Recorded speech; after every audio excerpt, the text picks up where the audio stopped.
అత్యాధునిక labs, international collaborations, advanced placements. మీ dream career ని రీచ్ అవ్వడానికి మీ best choice Godavari global university. వస్తున్నానమ్మా. కాఫీ మీ బావగారికి ఇచ్చిరామ్మా.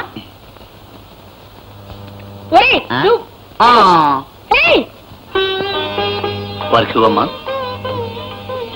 మా మరదల సుధా, రాజా ఇంజనీర్ గారు.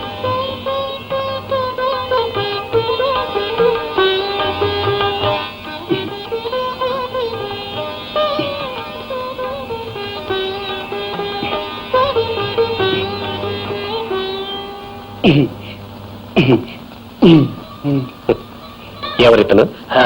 మా ఇంట్లో కుర్రోళ్ళండి.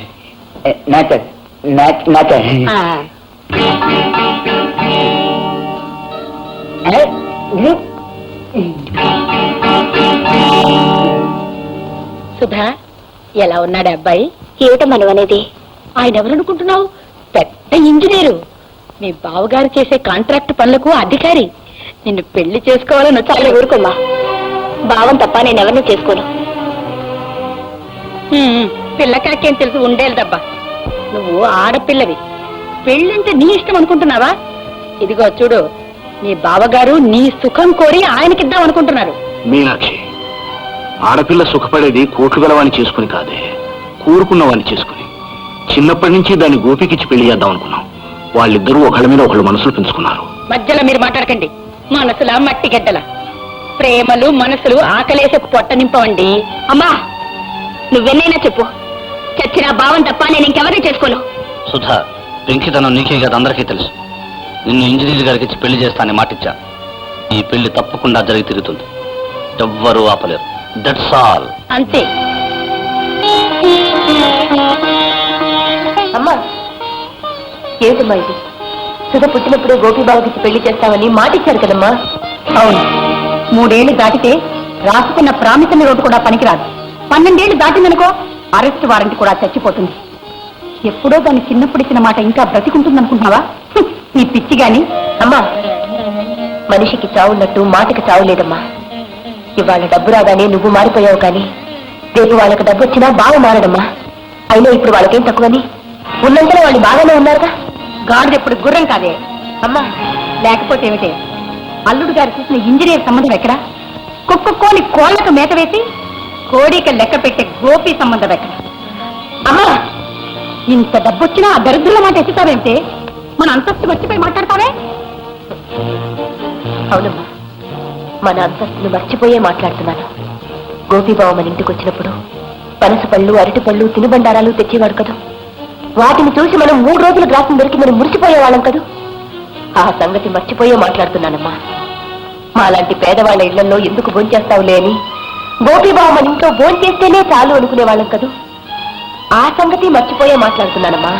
మనం మరీ తిండి కటకట్లాడే రోజుల్లో గోపీబాబు ఇంట్లో ఉంటే 4 రోజులైనా గడిచిపోతుందిలే అనుకుని వాళ్ళింటికి చుట్టం చూపుగా వెళ్ళిన సంగతి కూడా మర్చిపోయే మాట్లాడుతున్నానమ్మా. సుశీల, ఆ ముష్టి వెదం వెనక వేసుకొస్తూ కన్నతల్లిని దెప్పుతున్నావా? మనతో పోలిస్తే చీపురు పుల్లకు కూడా ఖరీదు చేయని ఆ దరిద్రుడికి సుధుని పెళ్లి చేయమంటావా? చూడు, ఇది నీ భర్త తీసుకున్న నిర్ణయం అని తెలిసి కూడా బాధిస్తున్నావా? నీ భర్త అంటే నీకు ఇంత నిర్లక్ష్యం అన్నమాట. బహుశా నాకు నీ పోలికే వచ్చుంటుందమ్మా. నువ్వు మాత్రం నాన్న మాట ఎప్పుడు లెక్క చేసావు కనుక. సంపాదన లేని మొగుడు మాట పెళ్ళాం వినక్కర్లేదు. అల్లుడి సంపాదన మీద బ్రతికే అమ్మ మాట పిల్లలు వినక్కర్లేదేమో. తల్లిని పట్టుకుని అంత మాట అన్నానికి నీకు నోరేలా వచ్చిందే? నీకు లేనప్పుడు ఇంత అన్నం పెట్టిన బంధువుల్ని ముష్టివాళ్ళు అనడానికి నీకు నోరెలా వచ్చిందమ్మా? అమ్మా, డబ్బుని నీచంగా చూడటం నా ఉద్దేశం కాదు. కానీ నీకు అర్థం అవడానికి ఒక విషయం చెప్తాను. డబ్బు అనేది మనం కాలికి తొడుకునే బూట్ లాంటిది. చిన్నదైతే బాధ పెడుతుంది, పెద్దదైతే పడేస్తుంది. అలాగే చాలని ఆదాయంతో ఒకప్పుడు మనము బాధపడ్డాం. ఇప్పుడు డబ్బు ఎక్కువైందని కళ్ళు మూసుకుపోతే పడిపోతావమ్మా. ఏమిటే నీ చెప్పుల్లో కాళ్ళు పెట్టి నడుస్తున్నావమ్మా. ముందుకు పడితే పళ్ళు రాళ్లనే కాదు, మొహం పగిలిపోతుంది. అమ్మో అమ్మో, చెప్పులు ఉపమానంగా చెప్పి చెప్పుటి కొట్టండి మాట్లాడుతున్నారా? కాదమ్మా, కాళ్లకు సరిపడా చెప్పులతో నడిస్తే నడక హాయిగా సాగిపోతుంది. అలాగే ఉన్నదాంతో తృప్తి పడితే బ్రతుకు సుఖంగా సాగిపోతుంది.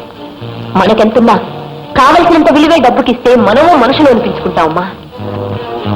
అమ్మా, ఒకటి మాత్రం మర్చిపోకు, ఇవాళ మనకు ఎంతున్నా నిన్నటి రోజున మనకు ఏమీ లేదన్న సంగతి మాత్రం మర్చిపో. వాళ్ళకి ఇష్టం వచ్చినట్టు ఎవరికో కట్టబెట్టడానికి సుధ బలిపశువు కాదు. ఈ పెళ్లి ఎలా జరుగుతుందో నేను చూస్తాను.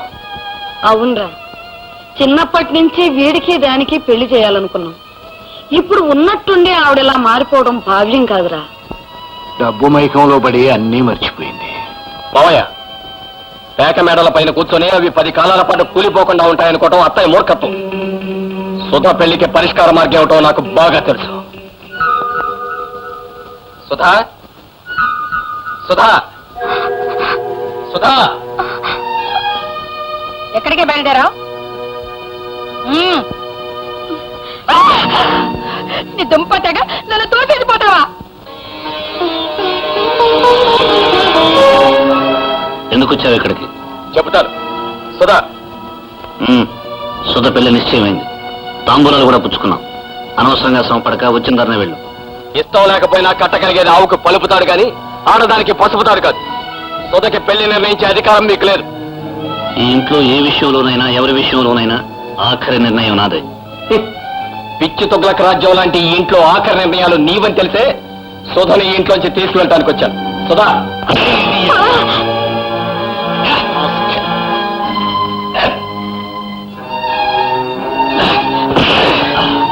అల్లుడిగా ఏమైనా చేసేసుకుంటావా? నీ చేతులు పడిపోను.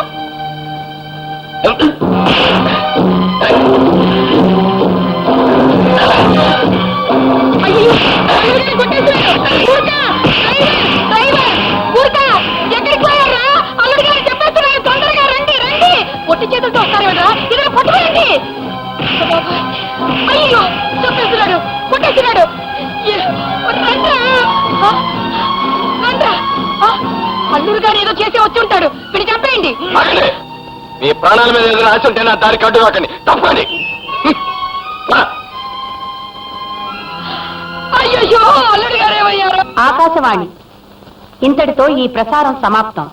తర్వాత కార్యక్రమం వేణీళ్లు ఒళ్ళు కాపడాలి. అయితే స్టవ్ మీద నీళ్లు పెట్టనా?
మెల్లిగా తిను బాబు, పొలం మారుతుంది.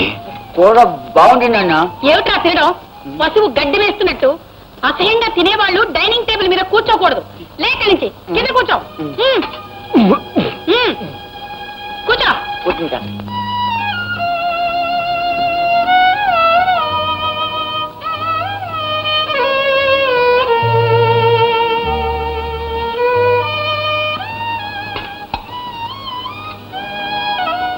అదేంటి నాన్న నువ్వు ఇలా కింద కూర్చున్నావే? మనము నేల విడిచి సాము చేసే మనుషులం కాదు బాబు, అందుకే కింద కూర్చున్నాం. కొండమా, నా సూపుకు వేడైందని తెలీదు? అయ్యబ్బా, వచ్చిందమ్మ దొరసాని. సూపు కావాలంట, సూపు ఇస్తానుండు. రోగం కుదురుతుంది.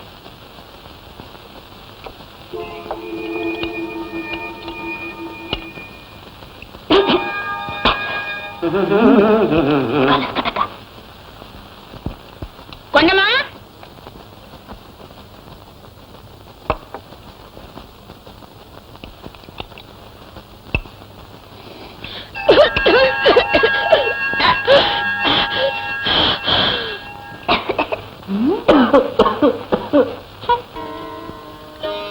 కాఫీ తీసుకోండి.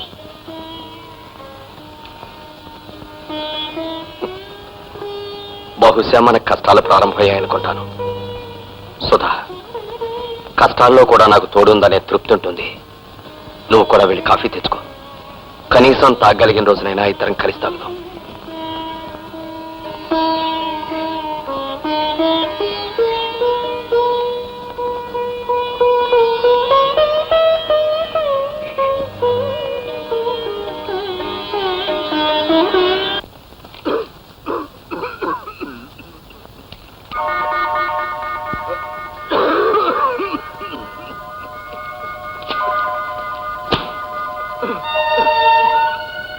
అబ్బబ్బా, ఈ ముసలాయన పగలు రాత్రి ఇలా దగ్గుతూ అందరి ప్రాణాలు తీస్తున్నాడేమిటి? ఇలా దగ్గుతూ ఉంటే అల్లుడు గారు పనిలా చేసుకుంటారు. ఉండి ఆయన పని చెప్తాను.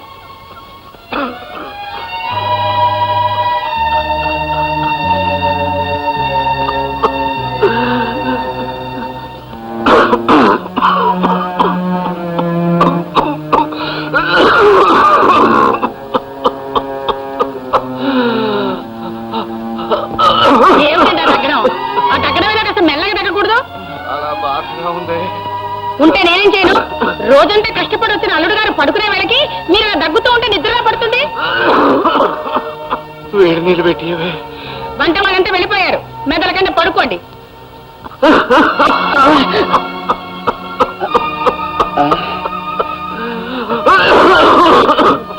నాన్న నాన్న నాన్న నాన్న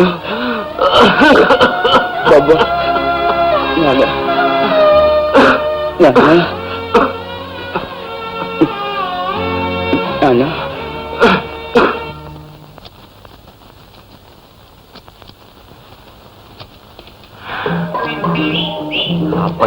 మరపు దొంగలించుకెళ్ళా కొండా కొండ గిండ అంటున్నావు, ఒళ్ళు ఎలా ఉందేటి? అవును, నన్ను దొంగతనం చేయొద్దని నువ్వు మాత్రం చేయొచ్చా? ఏంటి? నేనా? నేనేటి దొంగతనం చేసినాను? నా మనస్సును దొంగిలించావు. చిచి, నీ మనసు దొంగిలించడానికి అదేమైనా ఎండి పెళ్ళమా లేకపోతే కోడి పెట్టావు? పోన్లే, నేనే నీ మనసుని ర్యాలీ సైకిల్ అనుకుని దొంగతనం చేశాను.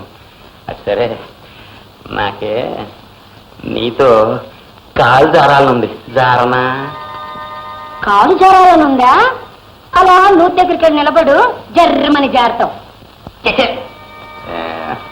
ఆడది కాలు జారటం అంటే అర్థమైంది. ముందు తలుపేసిరా. తలుపా? హాయ్ బాబాయ్, నిజమే? గోవిందా, నీ అదృష్టం పండింది. నేను రెడీ. నేను రెడీ. కాలు జారాలనుందన్నావుగా, అందుకే నేను కాస్త చేయి జారా. ఈ మాత్రం దానికి తలుపు ఎందుకు వేసిరమ్మన్నావు? మగాడివి కదూ, నలుగురు చూస్తే బాగుండదని తలుపేస్తామన్నాను. ఓహో, కొద్దిగా కన్సెషన్ ఇచ్చావన్నమాట. అయితే నేనంటే నిజంగా నీకు ప్రేమ లేదా? చిచి, దొంగతనం చేసిన సైకిల్ కూడా అమ్ముకోవటం చాతగాని ఇలాంటి చవటను ప్రేమిస్తే రేపు నేను అడుక్కు తినాల్సిందే. ఇంకెప్పుడైనా కాలు జాతాను కీలు జాతాను అన్నావనుకో, ఇదిగా ఇక్కడ కాదు, 4 రోడ్లు కలిసి జంక్షన్ లేదు, అక్కడ నిలబెట్టి చేయి జాతాను. జాగ్రత్త. అమ్ముతారా? మొన్ననేగా ఈ బిందె నా దగ్గర 100 రూపాయలు కొన్నారు. ఉన్నప్పుడు కొనుక్కున్న వస్తువులు లేనప్పుడు అమ్ముకోవటానికేగా. అంత కష్టం వచ్చిందమ్మా. ఈయన కాసిన నక్కల పాలైనట్టు కోళ్ల ఫారం కాలిపోయింది. అయ్యో పాప, నేనేదో మార్బేరం చేసుకునేవాడినమ్మా. 40 రూపాయల కన్నా ఎక్కువ ఇచ్చుకోలేను తల్లి. వస్తువు అవసరం కనుక నువ్వు 100 కొన్నాను. ఇప్పుడు డబ్బు అవసరం కనుక 40 కాదు 20 అయినా అమ్మాల్సిందేగా. సరే, ఆ డబ్బులే. ఇదిగోనమ్మా. వస్తానమ్మా. నమస్కారం బాబు.